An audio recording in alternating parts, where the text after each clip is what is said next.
Transition state theory, equilibrium hypothesis, किस पर? साम्य परिकल्पना पर आधारित ट्रांजिशन स्टेट थ्योरी, संक्रमण अवस्था सिद्धांत। इस सिद्धांत को 1935 में पोलोमी और आयरिंग ने संशोधित किया था और सबसे पहले इसको सिद्धांत को दिया था मिंटजर ने। मिंटजर ने सबसे पहले सिद्धांत को दिया था और मॉडिफाई किया था पोलोनी और आयरिंग ने। इस सिद्धांत के कई नाम हैं। एब्सोल्यूट स्टेट थ्योरी भी कहते हैं, एक्टिवेटेड कॉम्प्लेक्स थ्योरी भी कहते हैं। तो इसके तीन नाम हो गए, transition state theory, absolute state theory और एक्टिवेटेड कॉम्प्लेक्स थ्योरी। तीन नाम से इस संक्रमण अवस्था सिद्धांत को जाना जाता है। ये हमने लिख रखा है, इसको परम वेग सिद्धांत या संकृत संकर सिद्धांत या एक्टिवेटेड कॉम्प्लेक्स थ्योरी भी कहा जाता है। इसकी मूल पोस्टुलेट क्या है, अभिधारणाएं क्या है, किन पर यह सिद्धांत आधारित है, हम वन बाय वन लेंगे। पहला है अभिकार को उत्पाद में परिवर्तित होने के लिए एक मध्यवर्ती अस्थायी ट्रांजिशन अवस्था से गुजरना आवश्यक है। रिएक्टेंट प्रोडक्ट में बदलने से पहले उसको एक अनस्टेबल मध्यवर्ती अवस्था होती है, जिसको यहां ट्रांजिशन स्टेट कहा गया है, संक्रमण अवस्था कहा गया है, उससे गुजरना आवश्यक है। देख लीजिए, ये ए बी रिएक्टेंट मान लीजिए, प्रोडक्ट में बदलने के लिए उसको पहले एक ट्रांजिशन स्टेट, ये एक्टिवेटेड कॉम्प्लेक्स अवस्था से गुजरना आवश्यक है। ठीक है। दूसरी बात है, अभिकारक अणुओं और एक्टिवेटेड कॉम्प्लेक्स के मध्य साम्य बना होता है। ए और बी अभिकारक है, A B star activated complex है, दोनों के मध्य साम्य बना रहता है, इक्विलिब्रियम स्टेट रहती है। इस एक्टिवेटेड कॉम्प्लेक्स में आंशिक बंध होते हैं और ये एनर्जी बैरियर के शिखर पर होता है। ये एनर्जी बैरियर इसके शिखर पर होता है। इस अवस्था, ये ट्रांजिशन अवस्था है, इसमें पार्शियली बॉन्ड होते हैं, आंशिक बंध होते हैं और एनर्जी बैरियर के शिखर पर होता है। क्लियर? ये एक्टिवेटेड कॉम्प्लेक्स उत्पाद में परिवर्तित हो सकता है।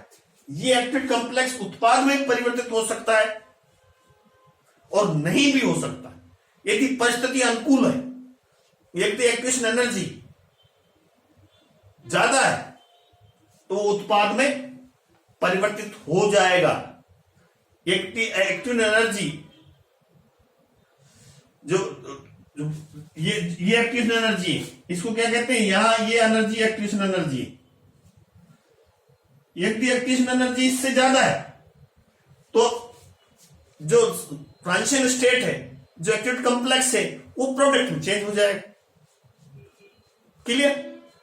पहली बात जो हमने बताई, प्रत्येक रिएक्टेंट को उत्पाद में बदलने से पूर्व एक अवस्था, जिसे ट्रांजिशन अवस्था कहते हैं या एक्टिवेटेड कॉम्प्लेक्स कहते हैं, उसमें से गुजरना आवश्यक है।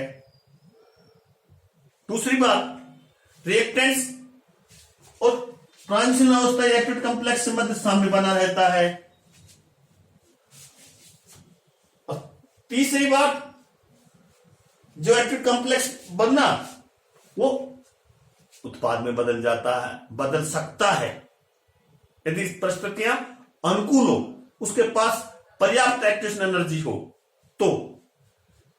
इसको हम गणितीय रूप से समझाएंगे, मैथमेटिकल एक्सप्लेनेशन कैसे करेंगे, गणितीय व्याख्या ट्रांजिशन स्टेट थ्योरी की बहुत सिंपल है। एक बाइमोलिकुलर द्विआण्विक अभिक्रिया की क्रियाविधि निम्न प्रकार हम समझाते हैं। ए और बी रिएक्टेंट है, ए बी एक्टिव कॉम्प्लेक्स है, उत्पाद है।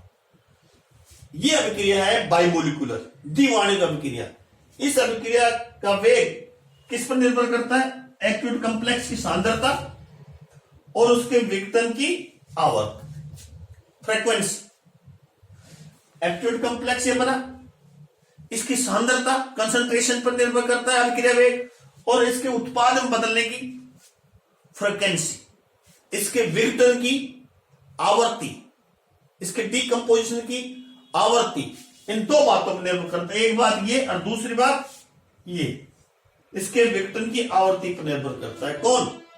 इस अभिक्रिया का वेग। क्लियर? अब हम लिख सकते हैं अभिक्रिया वेग बराबर ये एक्टिव कॉम्प्लेक्स की सांद्रता गुणा एक्टिव कॉम्प्लेक्स के विघटन की आवर्ती।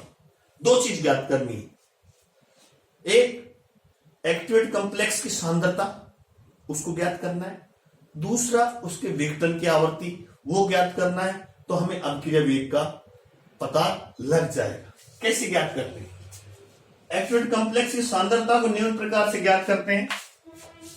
ए बी एक्टिवेट कॉम्प्लेक्स है, ये साम्य अवस्था पर हम ये के स्टार लिख दिया इस, फिर ए बी अपॉन ए और बी लिख सकते हैं। तो यहां जो के स्टार ये है, तो एक्टिव ये कॉम्प्लेक्स का साम्य स्थिरांक है, ये के स्टार कह लीजिए, के हैज कह लीजिए। यहां ये क्या है? यह एक्टिव कॉम्प्लेक्स का साम्य स्थिरांक है। तो हम इसको लिख सकते हैं के बराबर ए बी अपॉन ए और बी, या एक्टिव कॉम्प्लेक्स की कंसंट्रेशन ज्ञात करेंगे तो बराबर क्या हो जाएगा? के हैज ए और बी। तो हमने जो ये एक चीज ज्ञात करनी थी वो तो ये इससे ज्ञात कर होगी। ए बी की सांद्रता कितनी आ गई? एक्टिव कॉम्प्लेक्स सांद्रता ये आ गई। अब इस एक्टिव कॉम्प्लेक्स के विघटन की आवर्ती कैसे क्या होती है? ये विघटन की आवर्ती न्यू बराबर के T upon H. Activated complex के विघटन की आवर्ती न्यू बराबर के टी अपॉन एच, के बोल्ट्जमैन स्थिरांक है, टी टेम्परेचर और एच प्लांक कांस्टेंट, ये जान दे। तो हमें दो ज्ञात हो गए, एक विघटन की आवर्ती और दूसरा एक्टिव कॉम्प्लेक्स की सांद्रता। तो एक्टिव कॉम्प्लेक्स सांद्रता को यहां रख देंगे और विघटन की आवर्ती को यहां रख देंगे। तो अभिक्रिया वेग बराबर के हैज ए बी गुणा के टी अपॉन एच, ये अभिक्रिया वेग आ गया।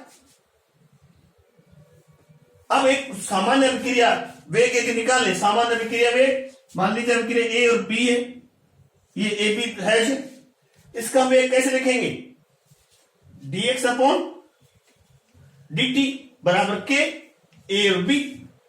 सामान्य वेग ऐसे लिखते हैं एक जनरल अभिक्रिया का, dx upon dt, rate constant A B. Clear? तो दो प्रकार के वेग ज्ञात हो गए, एक वेग ये और एक वेग ये। समीकरण 1 और समीकरण 2, इन दोनों समीकरणों में वेग की तुलना करते हैं।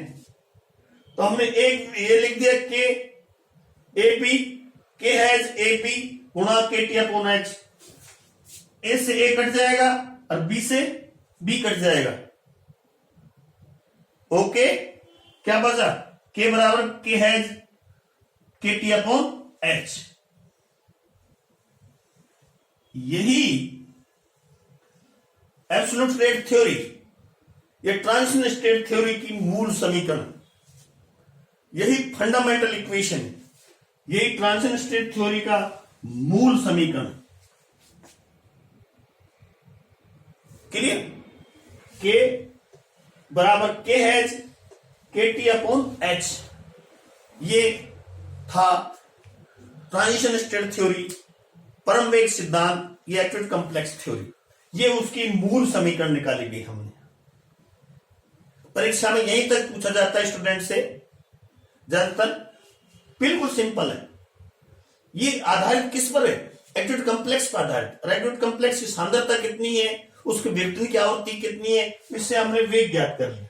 वेग ज्ञात करने पर एक सामान्य अभिक्रिया वेग ज्ञात कर लिया, दोनों वेगों की तुलना की। तुलना करने पर ये काट दिया और के बराबर होती जी। होता आसान। Thank you very much.